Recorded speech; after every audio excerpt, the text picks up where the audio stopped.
Hi hello welcome to our channel #Nikshita Nimesh అనుకోండి, లేదా ఏదైనా ఛానల్ అవనివ్వండి. అండ్ నేను ఎన్నో ఇయర్స్ నుంచి కొన్ని వ్లాగ్స్ చూస్తుంటాను. చాలామంది ఇప్పుడు మనం యూట్యూబ్ ఫీల్డ్లో ఉన్నాం కాబట్టి సోషల్ మీడియాని ఎక్కువ ప్రతి ఒక్కరు చిన్న పిల్లల దగ్గర నుంచి ముసలి వాళ్ళ దగ్గర వరకు మనం వాడుతుంది స్మార్ట్ ఫోన్. అండ్ అందులో ఏమేమి వస్తాయి ఏమేమి రావు అన్నీ మనకు తెలుసు. మొత్తం ప్రపంచమే మన చేతిలో ఉంది అనిపిస్తుంది ఆ ఫోన్ ఉండడం. దానివల్ల మనకి తెలియనోళ్ళు అంటే ఏదో ఊర్లో ఉన్నవాళ్ళు, ఎక్కడో ఉన్నవాళ్ళు, ఎక్కడెక్కడ ఉన్నవాళ్ళు మనోళ్ళు అన్నట్టు ఫీల్ అయిపోతుంటాం. మనం దూరం నుండి చూసినోళ్ళే మన దగ్గర వాళ్ళే మనం దగ్గరగా అనుకోం, కానీ దూరం నుండి మనం చాలా ఇయర్స్ నుంచి ఫాలో అవ్వో లేకపోతే రోజు వాళ్ళని చూడడం వల్ల మనోళ్ళు మనకి వాళ్ళ మీద ఒక అభిప్రాయం, వాళ్ళ మీద ఒక లవ్, వాళ్ళ మీద ఒక ఇష్టం మనకి వస్తుంది మనకు తెలియకుండానే. అలాగా నేను నార్మల్ లిటరల్‌గా ఏమంటారు, రెగ్యులర్‌గా ఊరికే ర్యాండమ్‌గా చూస్తూ ఉంటారు కదా! ఆడపిల్లలకి ఏం ఖాళీగా ఉండేటప్పుడు వీళ్ళేం చేస్తారు, వాళ్ళేం చేస్తున్నారు, వాళ్ళ ఇంట్లో ఏం జరుగుతుంది, వీళ్ళ ఇంట్లో ఏం జరుగుతుంది, రామాయణం ఎక్కువ ఉంటది కాబట్టి అట్లే మనం కూడా ఎవరో కొన్ని ఛానెల్స్ చూసేదాన్ని. సో, అలాగా మనం స్కిప్ చేయడము, చూడకపోవడము, ఒక్కొక్క రోజు చూడడము, ఒకరోజు చూడకపోవడం అంటే నేను అలాంటి రెగ్యులర్‌గా చూడను ఎవరివిను. కానీ నార్మల్‌గా చూస్తా ఉండేదాన్ని. అలానే నాకు తెలిసిన వాళ్ళు ఒకసారి ఒక పేజ్‌ని రిఫర్ చేశారనమాట. ఒకసారి చూడు అని. అది ఏ పేజో నేను చెప్తుంటే మీకే అర్థమైపోతది. అండ్ నేను కూడా చెప్తాను అది ఏ పేజ్ అన్నది. రిఫర్ చేసినప్పుడు ఏముంటుందిలే, ఎందుకంటే మనం నార్మల్‌గా ఇన్‌స్టాలో రీల్స్ చూడడము, యూట్యూబ్‌లో రీల్స్ చూసుకుంటూ స్క్రోల్ చేసుకోవడం అది వేరు, గానీ ఒకళ్ళు రిఫరెన్స్ చేసినప్పుడు ఏముంది అన్నది చూస్తాం కదా! అలాగా ఆ మైండ్‌సెట్ చూడడం చేశాను. అంటే పాపం వాళ్ళు చూడు, వాళ్ళు ఎంత కష్టపడుతున్నారో, ఇద్దరు మగవాళ్ళే, వాళ్ళకు ఫ్యామిలీ లేదు. ఇది ఆ టైప్ చెప్తే ఓహో! నిజమా? అవునా? ఏదైనా అంటే వాళ్ళ పిల్లలు పుట్టినప్పుడు వాళ్ళకి ఏమైనా పంపించు. నీ నీ తరపు నుంచి ఏమైనా హెల్ప్ చేయి ఇది అదా అని వాళ్ళు నాకు తెలిసిన ఫ్రెండ్స్ చెప్పారనమాట. ఒకసారి చూస్తాను అని చెప్పి నేను చూసాను. ఆళ్ళది నేనేం చేస్తానంటే నాకు ఒక పిచ్చి అలవాటు ఉంది. ఏంటంటే ముందు నుంచి చూసుకొని వస్తా. ఇప్పుడు చూపించారు కదా! ఆ వీడియో ఒకటే చూడడం కాదు. నేను ముందు నుంచి అండ్ తర్వాత వీడియోస్ ఎట్లొస్తే అన్నీ చూసే ఇస్తాను. ఎందుకంటే ఇప్పుడు యూట్యూబ్‌లోని నన్నడిగితే కూర్చొని మాట్లాడితే కూడా సంపాదించిన వాళ్ళు దండిగున్నారు. ఆ ఊరికే కూర్చొని సోది చెప్పిన వాళ్ళు కూడా సంపాదిస్తున్నారు. కష్టపడే వాళ్ళకి లక్ లేక రాలేని వాళ్ళు కూడా ఉంటారు. తుమ్మితే కూడా డబ్బులొచ్చిన వాళ్ళు కూడా యూట్యూబ్‌లో ఉన్నారు. సో, అలాగే ఆయన కొంతమంది ఆ యూట్యూబ్‌ని మనకున్న ఫాలోయింగ్‌ని యూజ్ చేసుకొని ఫండ్స్ చేసుకునే వాళ్ళు ఉన్నారు. అలా మల్టిపుల్‌గా డబ్బులు ఎలా సంపాదించుకోవాలో బాగా తెలిసిన జ్ఞానులు చాలామంది యూట్యూబ్‌లో ఉన్నారు కాబట్టి, మనం ఒకసారి ఒకళ్ళకి హెల్ప్ చేసే ముందు నిజంగా వర్తా కాదు. ఇప్పుడు వాళ్ళకి ఒక 10,000 ఇచ్చామనుకో, ఆ 10,000 వాళ్ళకి యూజ్ అవుతుందా? లేదా? లేదా ఆ 10,000 వేరే వాళ్ళకిస్తే ఇంకా యూజ్ అవుద్ది కదా! అన్న టైప్‌లో నేను ఒకసారి చూడడం జరిగింది. అండ్ నాకు అర్థమైపోయింది ఇది ఫేక్ అని. తర్వాత నేను మీకు చూపించా ఆ పేజ్. నవ్వుకునేవాళ్ళం. ఆ పేజ్‌ని చూసి మేము ప్రతిసారి వీళ్ళు ఆడే డ్రామాలకి ప్రతిరోజు ఒక డ్రామా ఉండేది ఆ పేజ్‌లో. చూసి ఓహ్! ఈరోజు ఇది పెట్టాడా? ఈరోజు ఇది పెట్టాడా? అది క్లియర్‌గా తెలిసేది. అది ఫేకు, ఒక డ్రామా మొత్తం అంతా ఒక స్క్రిప్ట్ నాకు రాసుకొని యాక్టింగ్ చేస్తారు. కానీ అది హైలైట్ ఏందంటే అది ఇన్వాల్వ్ అయిపోతారు. అది నిజమేనేమో అనుకోవాలి ఇంక మనం చూసిన 10 నిమిషాల్లో ఒక 6 నిమిషాలు మనం నిజమే అనేసుకుంటామేమో అంతగా యాక్ట్ చేస్తున్నారు. మంచి మంచి సీరియల్ యాక్టర్స్ గానీ, మంచి మంచి ఏమంటారు ఎక్స్‌పీరియన్స్ ఉన్న యాక్టర్లకి, యాక్ట్రెస్‌లకి కూడా అంతగా రాదేమో ఆర్టిస్ట్‌లకి గానీ. ఈ లచ్చక్క టీవీ అఫీషియల్ యూట్యూబ్ ఛానల్ ఏదో ఉంది పేరు. వాళ్ళ వైఫ్ అనంతపూర్ అంట. ఆవిడ ఏదో నార్మల్‌గా ఉండే ఆ పాపకు కూడా ఎంత బాగా ఏడుపొచ్చేస్తుందో, నాకేమైనా యాక్టింగ్ చేయమంటే మన ప్రాంక్స్‌లోనే ఎగ్జాంపుల్ తీసుకొని నిమ్మి మీద ఒక ప్రాంక్ చేద్దాం, ఒక ఏడిపేది ఏదైనా చేద్దాం అన్నా కూడా నాకు రాదు. అది రియల్‌గా ఏమొస్తుంది నాకు ఏడుపు. అలాంటిది ఆవిడ ఇంకా జీవించేస్తుంది. అనిపిస్తుంది నిజమేనేమో. ఓ ఓ ఓ టైప్ నాకే అనిపిస్తుంది నిజమేనేమో. తర్వాత నిమ్మి చెప్తాడు, లేదు లేదు లేదు నువ్వు ఒకసారి ఆలోచించు ఇది చేయాలి. నిమ్మికైతే నేను ఒక్కొక్కసారి బుర్ర తినేస్తుంటాను. చూడు నిమ్మి ఒకసారి చూడు నిమ్మి పాపం ఇట్లయిందేమో అని. ఒక ఒక ఒక కొన్ని రోజులకి అర్థమైపోయింది అది మొత్తం ఫేకు ఇది అదని చెప్పి. చాలా ఛానెల్స్ కూడా వాళ్ళని అడిగినట్టున్నారు ఇంటర్వ్యూలు గట్టి ఇవ్వరు. ఎందుకంటే వాళ్ళు ఫేక్ అని తెలిసిపోతది కాబట్టి. అండ్ నేనిప్పుడు నేను రియాక్ట్ అవ్వడానికి రీజన్ ఏందంటే, వాళ్ళు రోజు రోజుకి ఎంత దిగజారిపోతున్నారు వ్యూస్ కోసం, డబ్బుల కోసము. అంటే ఇప్పుడు ఇన్‌ఫ్లుయెన్సర్‌గా మనం ఎట్లా సొసైటీకి యూజ్ అవ్వాలి అంటే, మనకి ఈజీగా డబ్బులొస్తున్నాయి. అది ఈజీ అని అనలేము. మనం కూడా కష్టపడతాం. మనం ఈ యూట్యూబ్ ఛానల్ కోసం ఇప్పుడు ఒక వ్లాగ్ చేయాలంటే, ఆ రోజంతా వ్లాగ్ కోసం మనం కష్టపడాలి, ఎడిట్ చేయాలి. అది ఒక కష్టమే. అది చేసే వాళ్ళకే అర్థమవుతది. కానీ కూర్చొని ఒక స్క్రిప్ట్ రాసుకొని, ఆ స్క్రిప్ట్‌ని అల్లించేసి చేసేసే వాళ్ళు కొంతమందుంటారు. అది కూడా కష్టం ఉంటుంది. కానీ అది ఒక ఎమోషన్స్‌తో మనం వాడుకొని జనాల్ని ఒక ఎమోషనల్‌గా తీసుకెళ్ళిపోయి వాళ్ళ ఫ్యామిలీకి ఏదో జరిగిపోతుంది. ఫ్యామిలీకి పెళ్ళాగిపోయింది. మా అన్నకి పెళ్ళాగిపోయింది. అమ్మాయి మోసం చేసేసింది. ఇన్ని సార్లు కట్ అయిపోయింది. నా వైఫ్‌కి ప్రెగ్నెన్సీ వచ్చి ప్రెగ్నెన్సీ పోయింది.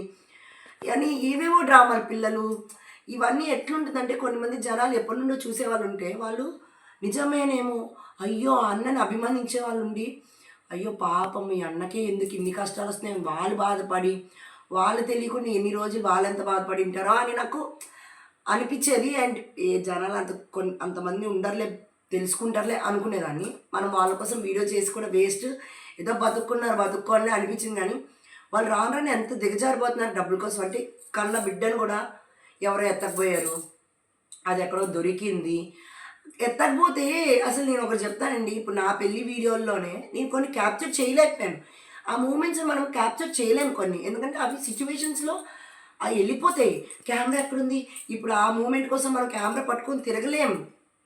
అలాంటిది బిడ్డ పోతే కూడా నువ్వు కెమెరా పెట్టుకొని షూట్ చేసుకుంటూ, అది పరిగెత్తుకుంటూ నీకు ఆపోజిట్‌లో వస్తూ, ఆ బిడ్డ అసలు ఆ బ్యాగ్‌లోనే లేదు. ఏమంటారు?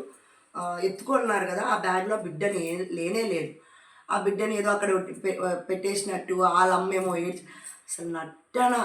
ఆ పాప అయితే నిజంగా ఒక అవార్డ్ ఇచ్చేయొచ్చు మంచిగా. క్రయింగ్ అవార్డ్ అని ఒక ఫ్యామిలీ మొత్తం ఆ ఫ్యామిలీకి ఎమోషనల్‌గా వాళ్ళకి ఎక్కలేని కష్టాలన్నీ ఆ ఫ్యామిలీకి వచ్చినట్టున్నాయి నాకు తెలిసి.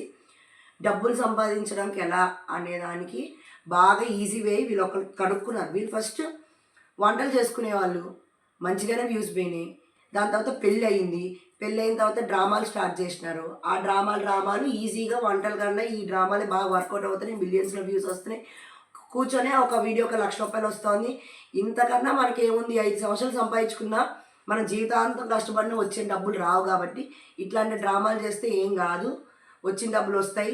మనం ఇల్లులు కట్టుకుంటాం, ఇల్లులు అమ్మేసుకుంటాం, లేదా ఇల్లులు రాయించేసుకున్నారు మా అన్నతో అని డ్రామాలు ఆడడం, రాత్రి వాళ్ళ ఫ్యామిలీ వాళ్ళు వచ్చి కొట్టారనడం, ఇవన్నీ ఒక జనాల్లోకి ఇన్ఫ్లుయెన్సర్స్ ఎట్లుండాలంటే మంచి తీసుకొని పోవాలి, ఉన్నది చూపించాలి. దీన్ని ఎలా వెళ్ళిపోతుందంటే ఓహో ఇట్లా చేయడం వల్ల కూడా అంటే కొంతమంది తెలిసిపోయింది ఆల్రెడీ 99% అందరికీ ఇది ఫేక్ అని తెలిసి ఇదే మనం కూడా కంటెంట్గా తీసుకొని ఏమో మనం ఇలా ఆలోచించవచ్చు. వైఫ్ అండ్ హస్బెండ్ కావాలని కొట్లాడుకుంటున్నట్టు, ఆ కొట్లాడుకునే వీడియోలు పోస్ట్ చేయడము, ఒకవేళ పిల్లలు కొట్టేసినట్టు, పిల్లల్ని చంపేసినట్టు ఇట్లాంటి వీడియోలు పోతే డబ్బులు వస్తాయి కదా అని. ఇంకా రాను రాను జనరేషన్ ఏమైపోతుందో అని భయం ఉంది నాకు. ఇలాంటి వాళ్ళ మీద ఎవరు ఏ కేసులు పెట్టరా. అందరికీ తెలుసు అది ఫేక్, జరుగుతుందంతా అబద్ధము. ఇది రాను రాను ఒక ఒక ఒక స్టేజ్కి వెళ్ళిపోతుంది. దాని తర్వాత ఇంకా ఆ వైఫ్ హస్బెండ్ కొట్లాడుకుంటారు. వైఫ్ ఏదో వెళ్ళిపోయింది అంటాము, నన్ను వదిలి వెళ్ళిపోయింది, పిల్లల్ని ఇలా వంట చేసింది, ఇవన్నీ పబ్లిక్లోకి ఒక నెగిటివ్గా తీసుకెళ్ళి ఇంకా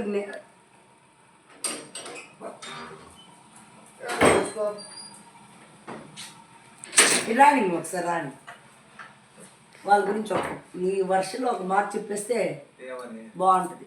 ఎంత గొప్ప మనుషులు అని, ఎట్లా వాళ్ళు బతుకుతారు, ఎంత వ్యూస్ కోసం, ఎంత డబ్బు కోసం, ఎంత నీచంగా మాట్లాడుతారు. వాళ్ళు బాగా ఆర్టిస్టులని ప్రజలందరికీ తెలుసు. అది తెలుసలేదంటే తెలియని వాళ్ళు కొంతమంది ఉంటారు. 10-20% ఉండింటారు. వాళ్ళు ఏమంటే ఎమోషన్స్ అంత ఎందుకు నిమ్మి ఒక సీరియల్ యాక్టర్ శివాని సమ్ ఎవరో మహేశ్వరి సమ్ ఎవరో ఉన్నారు సీరియల్ యాక్ట్రెస్ ఆవిడ కూడా పిల్లలు పుట్టినప్పుడు తనకి ఏవో 30,000 40,000 వర్త్ ఏవో బ్యాగ్లు పిల్లలకి కావాల్సినవని పంపించిందంట. కొంతమందికి తెలీదు అది ఏంది యాక్టింగ్, ఎందుకంటే వాళ్ళకి అంత స్కోప్ ఉండదు చెక్ చేయడానికి ఈ పేజ్ అలాంటిది రియల్. సోషల్ ప్లాట్ఫామ్ ఏంటంటే ఎంటర్టైన్మెంట్ కు, అవేర్నెస్ కు, లేదా ఏదో నేర్పించడానికి బాగుంటది. కానీ ఇట్లా ఎమోషన్స్ తోనో, బ్లాక్ మెయిల్ తోనో, లేదా సింపతీలతోనో యూజ్ చేసుకోవడం తప్పు. అసలు బిడ్డ పోయిందంట, బిడ్డ బ్యాగ్లో లేనే లేదు. ఆ బిడ్డ కోసం కెమెరా పట్టుకొని ఎత్తడం ఏంటో, బిడ్డ ప్రెగ్నెన్సీ పోవడం ఏంటో. అన్నకి 100 సార్లు పెళ్లి సంబంధాలు వస్తాయి. ఆ అన్నకి ఆ అమ్మాయి వదిలేస్తా అంటది, మోసాలు చేస్తా అంటది, బంగారం ఇస్తా అంటారు, ఆఖరికి ల్యాండ్ ఇల్లులు అన్నీ రాయిపించేసుకుంటా అంటారు.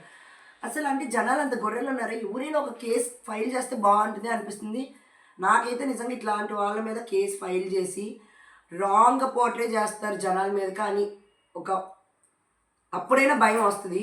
ఇలాంటి యూట్యూబ్ ఛానల్స్ జనాలకి ఇచ్చే మెసేజ్ల వల్ల కొన్ని మంది మళ్ళీ ఇంకా కొత్త యూట్యూబర్స్ తీసుకొని ఇప్పుడు పాడ్కాస్ట్ చేస్తుంటారు కొన్ని ఛానల్. ఒక ఛానల్ని చూసి ఇంకొక 5 మంది పుట్టుకొని వస్తారు, ఈ పాడ్కాస్ట్ బాగుంది కదా మనం ఇట్లాగే చేద్దామని. ఇప్పుడు వ్లాగ్స్ ఉంటాయి, ఒక ఆడవాళ్ళు ఏం చేస్తారు, ఈ వ్లాగ్ ఛానల్లో హిట్ అయింది కాబట్టి మనము వ్లాగ్స్ చేస్తే బాగుంటుంది అని అనుకుంటారు. ఇట్లా ఇన్స్పైర్గా చేసుకుంటూ పోయేవి కొన్ని బాగుంటాయి. కొన్ని వీళ్ళని కూడా ఇన్స్పిరేషన్గా తీసుకొని ఈ కంటెంట్ ఫేక్ అని తెలిసి ఆ ఫేక్నే మనం కూడా ఫేక్ చేద్దాం, దాని నుంచే డబ్బులు ఎర్న్ చేద్దాం అనుకుంటే నెగిటివ్నే స్ప్రెడ్ చేస్తాం. కానీ అంటే ఫ్యామిలీ బాండింగ్స్లో ఇట్లే ఉంటాయి అనుకోవడం కానీ, ఈ ఎప్పుడు ఇన్నే కష్టాలు ఉంటాయేమో, పిల్లలు ఉంటే ఇలాగే ఉంటుందేమో, లేకపోతే ఇట్లే మనకి ఇంకా రాను రాను పిల్లలు పిల్లల్ని ఎవరైనా ఎత్తకపోతారేమో అనుకొని ఒక అవేర్నెస్ క్రియేట్ చేయడం వేరు, క్రిస్టల్ క్లియర్గా ఇది ఫేక్ అని చూపించడం వేరు, మాకు ఇలా జరుగుతుంది అని చెప్పడం అబద్ధంగా అది వేరు. చాలా వేరియేషన్స్ ఉన్నాయి. ఈ ఫ్యామిలీని అయితే నన్ను అడిగితే చాలామంది ట్రోల్ చేసినారు. వీళ్ళకి ఇంకా సిగ్గు ఇగ్గు ఏం రాదు, తల్లి అయ్యింది పిల్లల మీద అట్లా ఎట్లా చేస్తుందో నాకు అర్థం కావట్లేదు. డబ్బుల కోసం ఏమంటారు, పెంట తింటామా, తినలేము కదా. అంటే కొద్ది ఎథిక్స్ ఉండాలి, మొరాలిటీస్ ఉండాలి, మారల్స్ ఉండాలి, వాల్యూస్ ఉండాలి. మనకి వెనక చెప్పేవాళ్ళు ఎవరు లేరు కదా అని చెప్పి డబ్బు కోసం మనం నీచమైన పనులు చేయకూడదు. వస్తున్నాయి, దేవుడు ఇస్తాడు. మనం చేసే పనులు ఏదైతే ఉన్నాయో ఈ పిల్లల్ని తగులుతాయి, అది గుర్తుపెట్టుకోవాలి. మనం చేసేవి ఏదైనా పాపం పనులు, డబ్బులు అక్రమంగా సంపాదించినవి ఏవైనా, ఇప్పుడు జనాలు ఏడుపులు కానీ ఏదైనా, నువ్వు మోసం చేసి తింటున్న ప్రతి రూపాయి కూడా పిల్లలకి తగులుతాయి. నువ్వు చేసి ఏ మాటలు రాని పిల్లలకి ఎందుకు తగలాలి నువ్వు చేసిన తప్పులు? అండ్ నేనేం చెప్తానంటే ఇలాంటి వీడియోలు ఇప్పటితో అయినా ఆపితే బాగుంటుంది. ఎందుకంటే వీళ్ళని ఎవరు ఏం అనలేకున్నారేమో అని నాకు అనిపిస్తుంది. ఈరోజు నిమ్మి బర్త్డే పెట్టుకొని కూడా నేను కూర్చొని కంటెంట్ చేస్తున్నాను వీళ్ళ గురించి అంటే నాకు బాధ అవుతుంది. ఎందుకంటే వీళ్ళు రాను రాని బిడ్డ పోయింది, బిడ్డను ఎత్తకపోయింది, ఆ తల్లి కూర్చొని సోఫా మీద బాగానే కూర్చుంటుంది. ఏ తల్లి ఊరుకుంటుందండి బిడ్డ పోతే? అలా అసలు ఇలాంటి వాళ్ళకి ఎందుకు పిల్లలు ఇస్తున్నారు నాకు అర్థం కావట్లే. అంటే పిల్లల మీద వాల్యూనే లేదు వీళ్ళకి. మంచి మంచి దేవుడు కూడా ఇట్లా వాళ్ళకే వీళ్ళ పిల్లలకి అనడానికి కూడా రీజన్ ఒక వీడియోస్ వల్లే. వీడియోస్ వస్తాయి, వ్లాగ్లు వస్తాయి, డబ్బులు సంపాదించుకోవచ్చు. అంతేగాని వాళ్ళకి ఒక ఫ్యామిలీ కావాలి, వాళ్ళకి ఒక ఇది కావాలి అనుకోరు. ఎందుకంటే ఇద్దరు పిల్లలు ఇంకా ఇంకా నడిచే ఏజ్లో ఉండగా ఇంకొక బేబీ అంటే ఆ బేబీని వీళ్ళని చూసుకోవాలంటే మనకి ఎంత కష్టం అవుతుంది. వాళ్ళ బేబీ ఆ పిల్లలు కొద్దిగా ఎదగాలి, వాళ్ళకి వాళ్ళ కాళ్ళ మీద వాళ్ళు కొద్దిగా నిలబడి వాళ్ళని వాళ్ళు చూసుకునేటట్టు ఉండే తర్వాత ఇంకొక బిడ్డని కానీ వాళ్ళకి పోషించే శక్తి ఇవ్వాలి. తప్పితే మనకే ఈ ఊరంత కష్టాలు ఉన్నాయని చెప్తావు, నీకెందుకు 5 పిల్లలు 10 మంది పిల్లలు, అన్నకేమో పెళ్లి చేయవు, ఒకసారి మామయ్య అంటావు, బాబాయ్ అంటావు, అన్న అంటావు, వాడు ఎవడో కూడా వాడికి తెలియట్లే. మొత్తం డ్రామా ఆర్టిస్టులు. అప్పుడు కూడా ఏందో వదిన తీసుకొచ్చేసినావు అని చెప్పి వాళ్ళ ఇంటి దగ్గర ఆవిడని తీసుకొచ్చినారు. బాబోయ్, అట్లా అబద్ధాలు అని తెలిసిపోయి క్రిస్టియన్ క్లియర్గా అన్నీ తెలిసిపోయినా కూడా ఇంకా నటిస్తున్నారంటే బతకాల్సిన వాళ్ళే. అంటే డబ్బులు ఎట్లయినా సంపాదించాలి, సంవత్సరాలు సంపాదించేస్తాము, 5 నెలల్లో సంపాదించేద్దాం, సెంట్లు ఇల్లులు కూడా కట్టేసుకుందాం, మనం బాగుపడిపోదాం, జనాల్ని మోసం చేసేద్దాం. ఇదే కాన్సెప్ట్. బతికేయండి. ఎన్ని రోజులు వ్యూస్ వస్తాయో, నాకు వ్యూస్తో సంబంధం లేదు. ఆ వ్యూస్ ఎన్ని వస్తాయి, వ్యూస్ రావు అని ఏడుపు కాదు.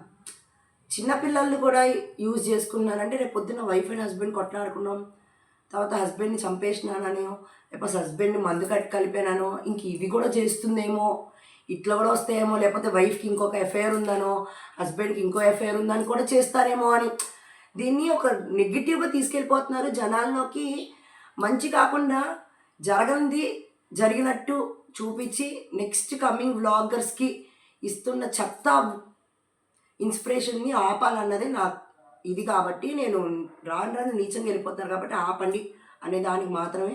ఎన్ని వ్యూస్ అయినా పోని, ఎన్ని డబ్బులైనా సంపాదించుకొని, దానివల్ల మనకి ఏం రావు, సంపాదించుకొని వాళ్ళకి వెళ్తుంది, వాళ్ళ పిల్లలకి వెళ్తుంది.